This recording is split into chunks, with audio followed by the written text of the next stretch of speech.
Je voudrais revenir sur la démarche de l'anthropocosmologie, telle que je la vois. Je vous parlerai peut-être un jour de l'utilisation de ce terme par nos amis d'outre-Criévrain, notamment Jean Ouillou, Jacques Vanès, etc. Je ne sais pas exactement dans quel sens ils employaient cette expression. Moi, je l'emploie à ma façon. La démarche de l'anthropocosmologiste, c'est de partir d'une certaine analyse anthropologique de la société.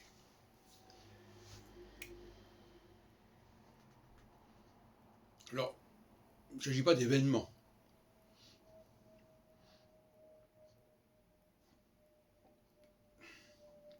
C'est pour ça que je réfute la définition des romans, et du même de Barbeau.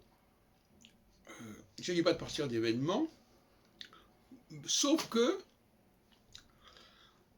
il y a des phénomènes à étudier qui sont ceux de la construction et du démantèlement des empires, qui était au cœur de mon ouvrage Clé pour l'astrologie de 1976, il y a 35 ans.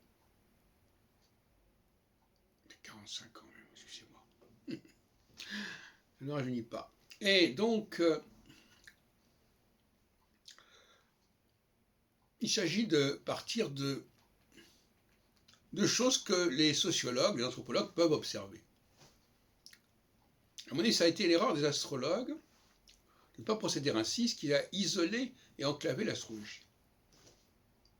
Si je dis par exemple que l'astrologie étudie la fortune des empires, comme dirait Jean Bodin d'ailleurs, la mutation des républiques et des empires, non pas de façon linéaire, mais de façon cyclique. Bon, eh bien, c'est vrai qu'on peut s'interroger.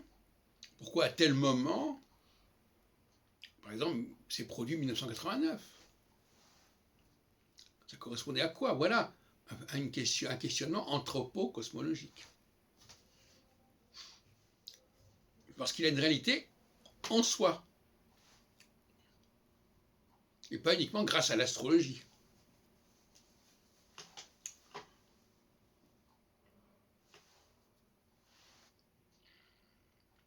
Qu'est-ce que je veux dire par là ? Je veux dire par là qu'il s'agit d'observer des phénomènes sociaux que tout le monde peut observer. Pas que ce soit spécial aux astrologues, que ce soit des phénomènes particuliers aux astrologues. Non, c'est des phénomènes que tout le monde peut connaître et reconnaître. Et par ailleurs, l'autre écueil qu'il faut éviter, et que, à mon avis, évite l'anthropocosmologie telle que je la conçois, c'est de vouloir faire participer toutes les planètes qui existent dans le système solaire. Si je trouve une corrélation entre tel fait anthropologique, pour employer cette expression qui vaut ce qu'elle vaut, et telle configuration astrale, voilà, on fait de l'anthropocosmologie. Mais on ne cherche pas à tout prix à savoir toutes les planètes du système solaire. En tant que facteur cyclique. Comme je l'ai montré, ou essayé de le montrer récemment, les noms des planètes ne signifient pas que ces planètes jouent un rôle par leur réalité cyclique. Erreur qu'a commise Jean-Pierre Nicolas. Moi, ma thèse est un peu décoiffante, c'est de dire que finalement, c'est toujours la même dualité. La dualité Soleil-Lune, c'est la même dualité que Vénus-Mars, que la dualité Jupiter-Saturne, que la dualité Uranus-Neptune. C'est la même chose. Et ce sont avant tout, je dirais, signifiants au niveau anthropologique. Effectivement, la dualité entre le masculin et le féminin, entre ce qui est en amont et en aval, la dualité dans la division du travail, entre... Enfin, il y a toutes sortes de questions de ce genre qui sont anthropologiques et que tout le monde peut connaître, astrologue ou pas. Maintenant, il ne faut pas être donc fasciné par le nom des planètes. Le nom des planètes, c'est simplement différentes façons de nous parler de la même chose. C'est pas la peine de dire, on va étudier Mars, on va étudier Saturne, on va étudier Jupiter. Non, non, c'est la même chose. C'est la même dualité anthropologique.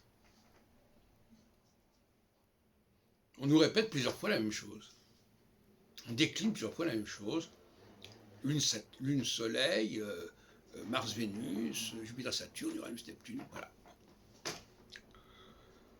Alors André Barbeau, lui, il a cru que c'était 4 polarités différentes qui correspondaient à différentes cyclicités. Non, c'est la même, c'est toujours la même cyclicité, avec des avatars successifs qui n'ont que l'intérêt, qui ne sont que des archétypes finalement.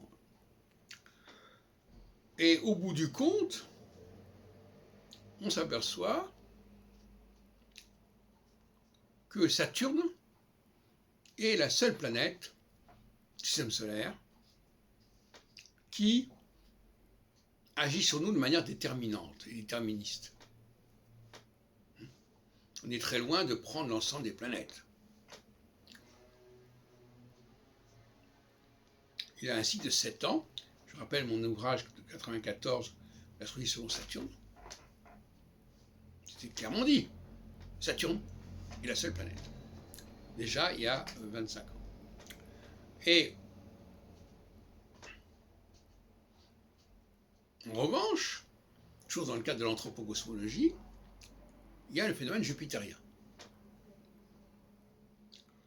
Mais le cycle jupitérien, ce que j'appelle le cycle jupitérien natal, n'a rien à voir avec une influence de Jupiter. En tout cas, influence physique. Il peut y avoir une influence symbolique, si on veut. Mimétique. Je veux dire par là que les jupitériens, que j'appelle aussi des génies, si on veut, puisque je suis en train actuellement d'étudier les formulations de Genèse dans les années 66-72, je parlais tout le temps du génie, mais pas de Jupiter, parce que je faisais d'un côté des études anthropologiques sur le génie, et de l'autre côté, je faisais de l'astrologie, mais je n'arrivais pas à relier les deux. Bon, passons. Donc, il y a le cycle de 12 ans, qui est un cycle qui est lié, quelque part, à la symbolique des 12 ans de Jupiter, mais qui n'est pas déterminé au sens physique du terme par cela. On est plutôt dans une sorte de structure symbolique, de ce point de vue-là. Mais même pas, puisque c'est même pas intéressant de regarder où se trouve Jupiter, même sur un plan symbolique. Il suffit de regarder quand la personne est née, et qu'est-ce qui lui arrive à 12 ans, 24 ans, 36 ans, 48 ans, 60 ans, 72 ans, etc. Voilà, c'est tout. Alors vous direz, pourquoi c'est comme ça?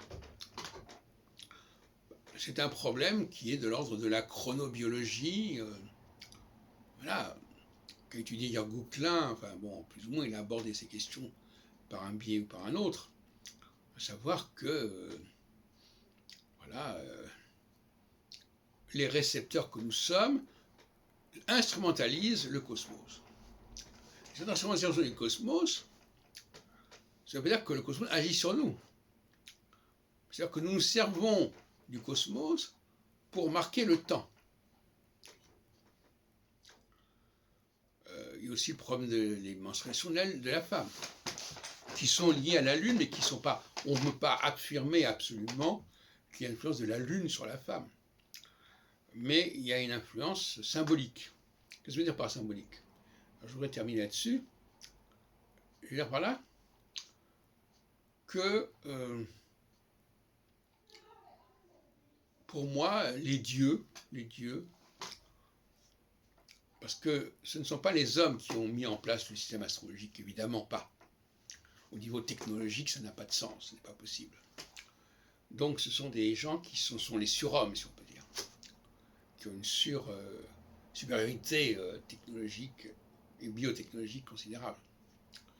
Eh bien, eux, ils ont, ce qui renvoie à l'anthropologie, cosmologie, c'est tout ce qui est en bas et comme ce qui est en haut, c'est la table d'émeraude. Eh bien, ils ont voulu que les hommes, d'un point de vue anthropologique, c'est-à-dire par eux-mêmes, par leur propre horloge intérieure, aient leur propre structure, leur propre cyclicité. Alors que d'un autre côté, Saturne, lui, il influence directement les peuples.